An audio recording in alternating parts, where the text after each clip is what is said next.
that game could have gone anywhere. In the end, they took a Lisandro Martinez clearance to keep Argentina alive and help them win that game by 2-1. Daniel, before kickoff, did you imagine the scoreline looking like that? No. Funny enough, I think this scoreline flattered to deceive. Argentina should have won this game by the 60th, 70th minute, by far.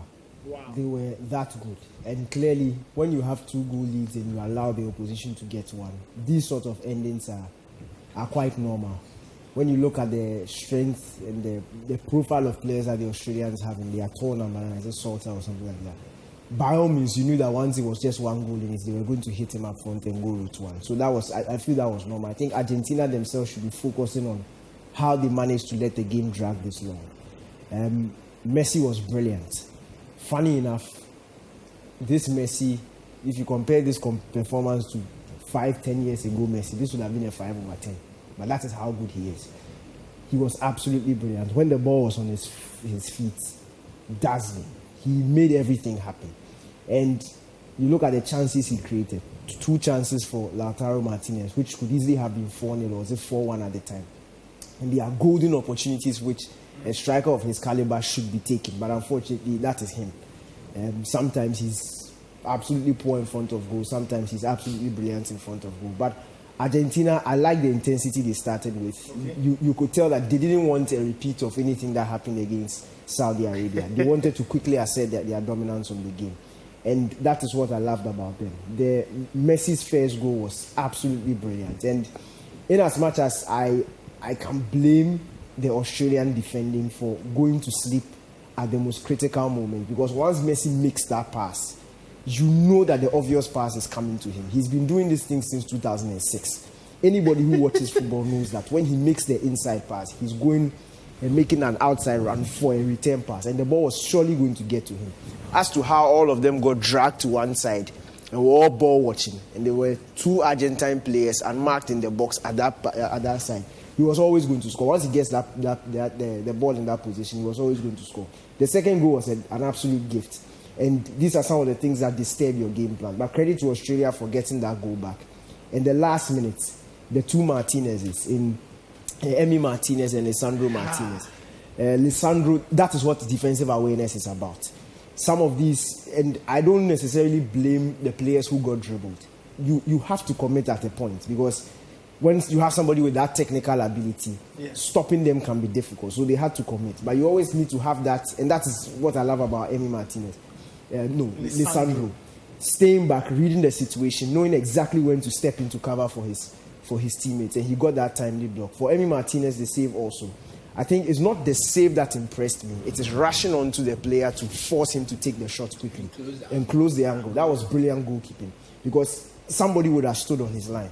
But he read the situation. Once the ball was floating in, and he knew he was going to get to, is it Lai? The dark guy. Lai is Canadian guy. I'm calling all the Cole. Yeah. Once he saw the ball in the air, and he could clearly see his defenders weren't going to get it, was going to land on the Australian player's leg. He started encroaching, narrowed that gap. So there was really not much space for a shot, and that was top class goalkeeping. And look, no matter how you put it, he's there for a reason. It's a tournament. Sometimes you need your defenders to help you. Sometimes you need the brilliance of your captain and your superstar Messi to help you. Sometimes you need your goalkeeper. So I feel like everybody did their job on the day, but they need to improve their performances going forward, and the moments. They need to learn how to take advantage of the moments going forward. You mentioned that Emi Martinez save, and as I watched the play unfold, my initial reaction was bad decision by Cole. But I watched it back, and that's a good observation you made.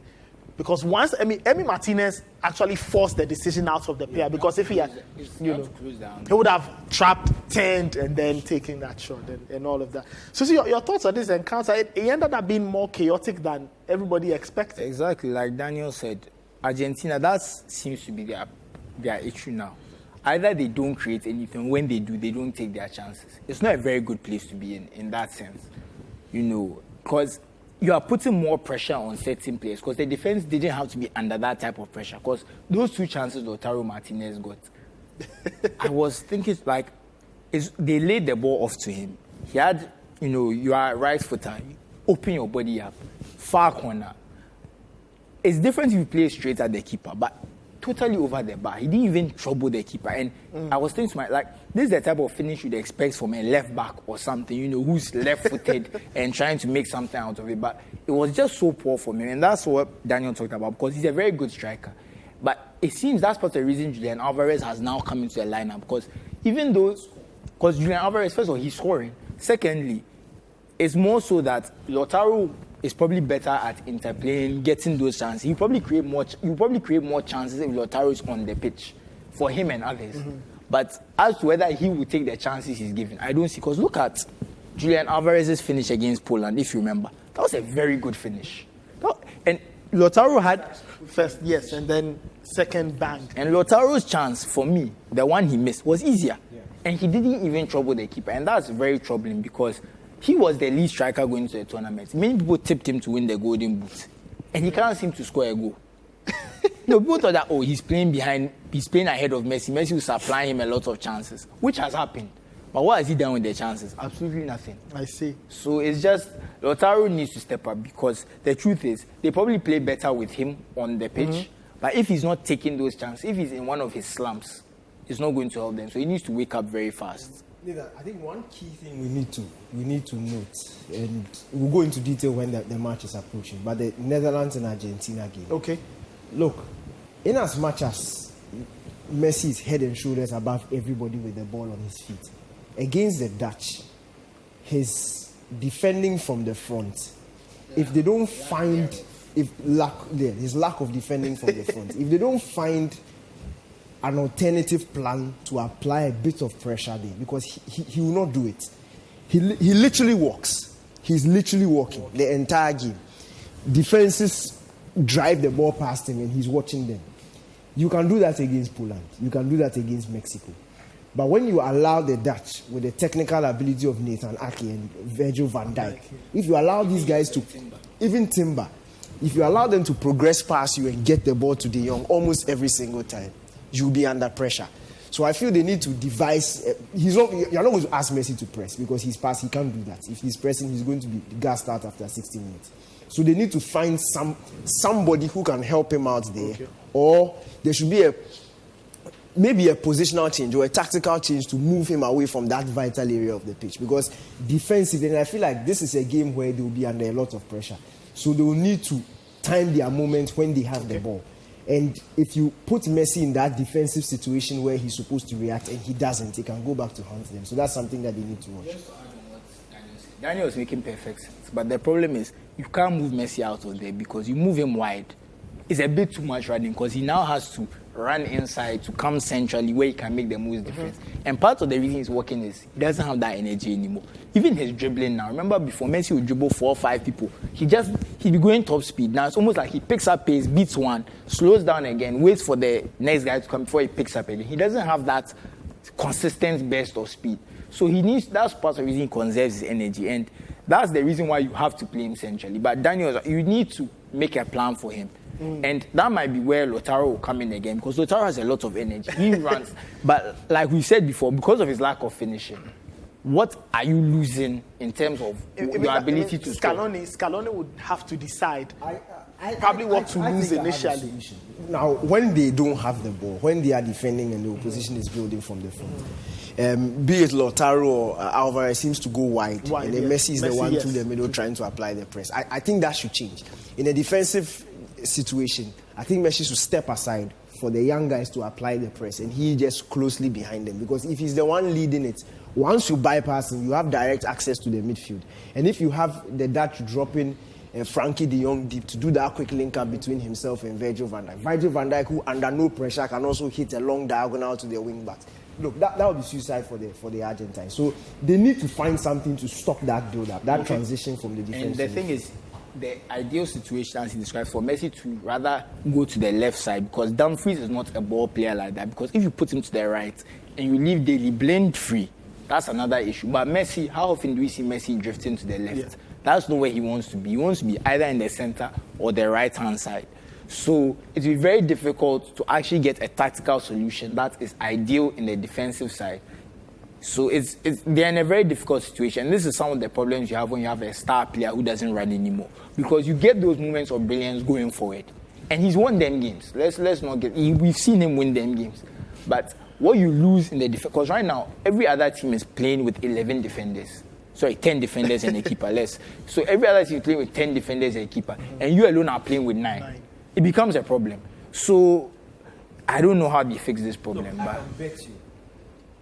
In that game they played, at 2-1, they would have served Messi if he wasn't Messi. Because he was offering nothing different. And they got to a point, they were under pressure.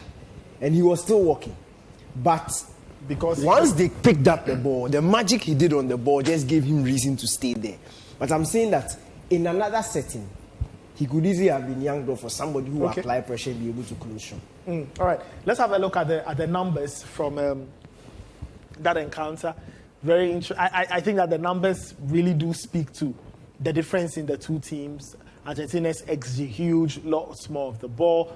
Australia's penalty area entries were quite interesting. They did 10 better than the Argentines. Of course, they didn't recover at all in the attacking half. They were backing off a lot of the times. One shot on target that we saw, the deflected bits there. That was even the shot on target. I think it was the blocked one. Okay, the blocked one. Because the shot that they scored was given as an own goal. An own goal, okay. So it wasn't a shot on Okay, target. and then they had 5 shots as compared to Argentina's 14. Balisandro Martinez. Even Argentina's finishing. If you have 11 shots in the box and you have only 5 on target, it shows that there's a problem with their finishing. Because you are in the box so you can get closer to the goal and take a better shot, but you only put 5 on target. That alone is problematic, and their finishing might be a problem. But like we've seen with teams like Spain, sometimes if it gets right, you can have a very big game when you need it, and that's what qualified Spain in the end. That big win against Costa Rica. So Argentina really need to work on their finishing, and for me, part of their problem is that Messi is taking a lot of shots.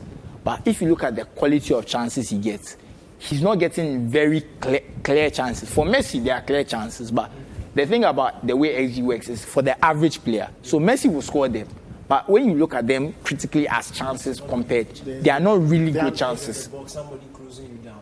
Messi can find the angle, but nobody. The average player may not. And that's one of the main things. The XG is for the average player. It's assuming you put any player there, what is going to happen? Okay. But Messi, that's why Messi and those players exist, to break these models. And that's why we love them so much.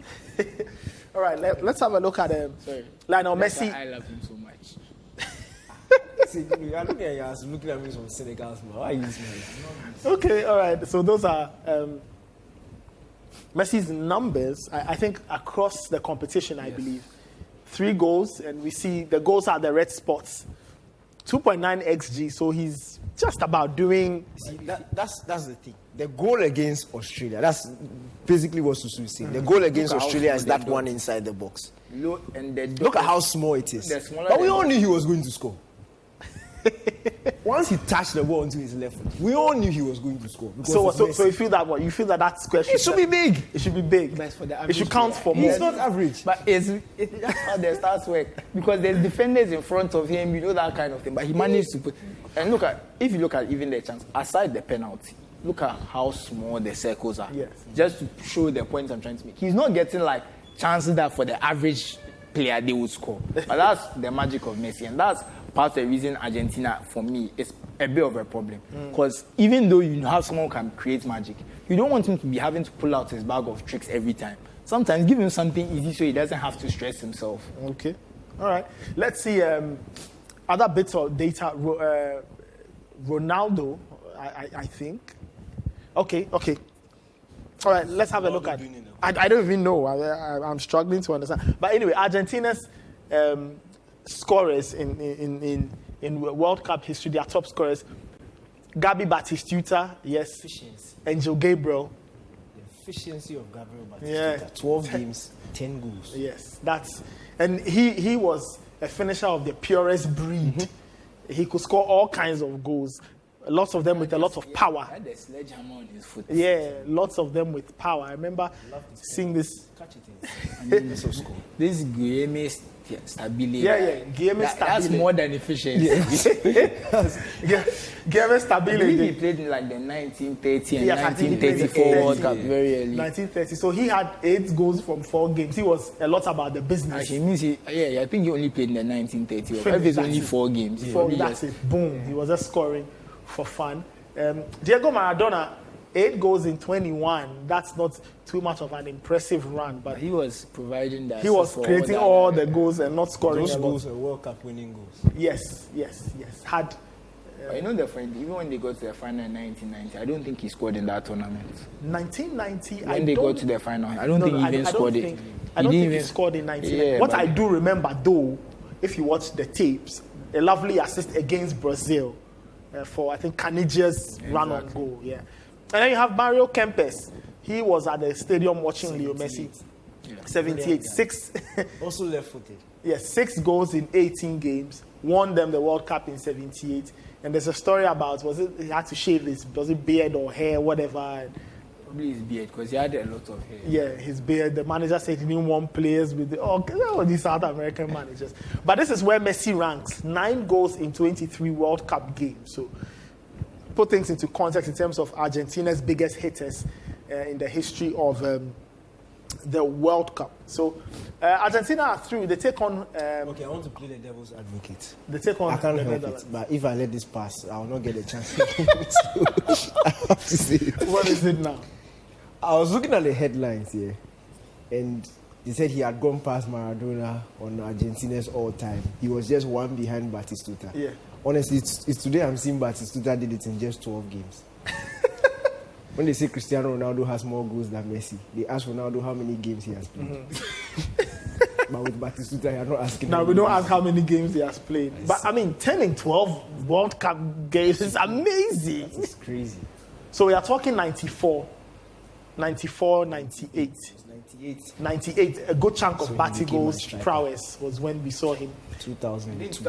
And 2002 as well. But at that time, his powers... He probably did something like 4-4-2, because I don't think he ever won a World Cup golden boot. No, I doubt. No. So that's why. Because 98 top scorer was Davor Schuka. Schuka's was like 6. 2002 was Ronaldo. 2000 was Ronaldo scored 8. Ronaldo scored 8, yeah. So I mean, 94, I mean, Salenko even scored 5 in one game. So, and I think he shared the golden boots with Stoichkov. Yes, 5 each. Yeah. So clearly, I think we have to, maybe he did 4 across. Yeah, maybe like 4-4-2 or like 3-3-4, something. But Batigo's numbers are insane. 12 in 10, or 10 in 12. That's crazy. That's crazy. Super. It's a striker. Your striker. All right, so let's have a look at what all of this says versus Cristiano Ronaldo. So that's how come his name was on my... So let's pause it here. Uh-huh. On the program, we are discussing Argentina. Yes. Why do we need to drag Cristiano Ronaldo into this conversation? I guess it's because the modern debate is Messi and Ronaldo. It just spices things let's up. proceed. So Ronaldo's played from 06 till now. We don't know whether 2026 he will be there. Maybe not. Yeah, but so far, knowing Cristiano Ronaldo, he will do anything to be there. This is his last. 20 games, 8 goals. 20 games, 8 goals. Yeah. Okay. Messi 9 in Messi 23, whatever. It's okay. Interesting. 100 shots in all, 0.10 xG per shot. That's a lot of shots from outside the box. That is a lot. Yeah. Look at where he's shooting from. And All I can kinds tell of you that insane places. the 2/3 of those shots just over the center circle happened in 2010. Yeah, That took an 2010 insane. World Cup. He was shooting from everywhere because that Portuguese team was probably the worst I've seen going to a World Cup. The 2010 Portuguese World Cup. That had Dani Simão on his last legs. It was bad. A young Fabio Coentrão. Lietzen, who was on his last legs. We've suffered. Plus, there was the Jabulani too, so try your luck. Yeah. You never know. Ask Diego for land. And, You know what's killing me? That shot on the right wing. Have you seen that shot in the corner? When you trust the technique, you do something. Why are you even shooting from I mean, there? Maicon scored from there. I'm just trying to. Maicon scored from there. So. Remember Maicon's goal against North Korea? Yeah. I'm just trying to remember the goals. So I guess the one from the penalty spot is against Ghana. I can tell you. Okay, which ones? Run us through. Let me start. 2 penalties. One against Iran, one against Ghana. Yeah. The one outside the box, outside Free the kick. D, is a free kick against Spain. Yeah. The one on the The one just in the D. Just in it's another shot. It's another. Was it not the shot that trickled I think through? the free kick is the farther one, I believe. Yeah, the free kick against Spain is the one Yes, outside the the 3-3. D. Yeah. The one inside the 6 De yard Gea. box. I think that's De Gea. The one inside the D. Yeah, that the might one be inside De Gea. the D is the Gea. Yeah. The one the Gea Yeah. spilled. The one just inside the 6 yard box is the North Korea. That goal, the one that bounced off his and neck, then he tapped and then in. he tapped in. And then which one are we looking for? Then the one just just the penalty spot against should be Ghana. against Ghana, 2014. Fatal Dauda. Fatal Dauda episode. Interesting. So eight World Cup goals, not bad. Not a lot of players get to go to the World Cup. So if you fact, there are have 3 8 World penalties. Cup and 3 penalties there. One against Spain, one against Ghana, one against Iran. His first World Cup goal against Iran. Was against Iran. 2006. Yeah. I see. They scored in the penalty shootout against England. I remember that so well. You're still watching the World Cup Daily on Citi TV. My name is Nathan Kwao. I've got Daniel Cranting and Susu Graham here with me. We'll get to your social media comments in a bit there. But guys, just finally, as we tie up this Netherlands and Argentina bit, just so we close the Let chapter. me just say something about Ronaldo and Messi. I find it so strange that the two of them, it's taking this long for one of them to score a knockout goal. That's probably the strangest thing for me. Because It's taking all what? their prowess, So all their it's prowess taking them this long to to score. score a goal in the knockout stages between the two of them is really a surprise. Yeah, it is. It's taking one. You don't add Ronaldo to this He's conversation. not scored. Ronaldo has scored in the knockout. He hasn't. Ronaldo has scored in the Which knockout. knockout round? Which game? Didn't he score against what's his name? England. Penalty shootout. England. That's a penalty goal. Oh, really? In the Penalty shootout. shootout. It doesn't. That game Group ended. stages, What? Spain, group Yeah, stages. all of them are. He's never scored in the knockout round. 2014. Yeah, That's one of the biggest. Okay, it's happening tomorrow. Amen. it's possible. I mean, why not? But I don't No, know. but to be frank, both of them haven't really gone far. Messi in 2006 was kicked out in the quarterfinals. 2010 was kicked out in quarterfinals. 2014 is when he went all the way to the final. 2018, round of 16. And now he's quarterfinal again.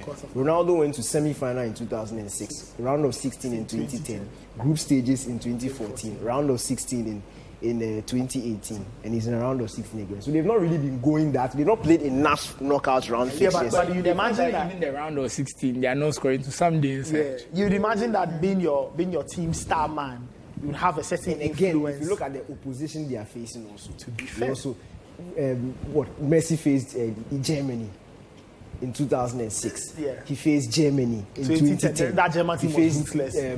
you look at the last World Cup was with France in the round of 16. So it's not like they are playing games where they expect. They are playing high level quality, games high where quality. their teams are underdogs. Don't get me wrong. I don't disagree with you, but you know, when we are Yeah, always talking when about you look Ronaldo at and Messi, their size. You'd imagine Yeah, that they would have an influence, but it didn't happen. I mean, when was it 2018 where Cavani encoded a number on Portugal? So I guess some of these quirky things will happen if you dissect somebody's numbers and you realize this very blind spot. Let me put it that way, a vacuum. then you compare it to someone like Kylian Mbappe, who is first World Cup, he scored in the final. Kylian Mbappe is blessed to have the likes of Pogba and he's had a perfect team. Yeah, but See, honestly speaking, this French team, I think it's because of it, from a media standpoint, that's why we are shining the light. But if you go to the 2018 World Cup, you can make a star out of every player. Pogba was brilliant. Giroud was brilliant. Mbappe was I saw brilliant. that team going into the World Cup. I thought they had a very good chance of winning. Yeah. It's Not not the like last World Cup. France. Yeah, I don't it wasn't think like it it was a surprise. It wasn't like they were one of the They teams were I thought. top-class I thought throughout. they And would all, win it. look, every player in that competition had a very good competition. I personally took I thought it was notes. between them and Brazil. Because every World Cup day I go for Brazil. I mean, Brazil didn't have a good team. I I took still thought notes. they could have Personally, I took notice of the French team when they beat Argentina. and the manner in which they did it. That was when I began to realize, wow, But that was these a guys bit look out like. of character because I felt like they really opened up. They opened up that game. Yeah, it was a The bit out nature of the character. game, I think the nature of the game, I think Kind of- they went down. they So went then down. they started was it not attacking. Di Maria? the long range. And then I don't know whether Argentina thought they could kill the game. I don't know what they were doing, but they opened up. And I remember the sequence that led to the equalizer. Pavard. No, No, the one that made penalty. it 2-1, the penalty. Yeah. Where that was when I was seeing Mbappe like raw pace, nitro on, eating up Marcos Rojo. That was one of my best games of Paul Pogba. He was fouled. He was trying to transition. He was fouled. Grabbed the ball, just threw it there, fired like a 40-yard straight to Mbappe. You know what's crazy? Mbappe was on them, but was a pretty good player at that World Cup. And if you think about how much he's improved in the last 4 years, it's scary. It is Because crazy. when you watch him now, he's different. Okay, That's the word. we'll get into Mbappe and his elevated status Yes, of when we course, he's look on at the program. France. and Poland. Let's relax. All He's of on the that and program. more after this break. This is the World Cup Daily on Citi TV. We'll be right back. Don't go anywhere.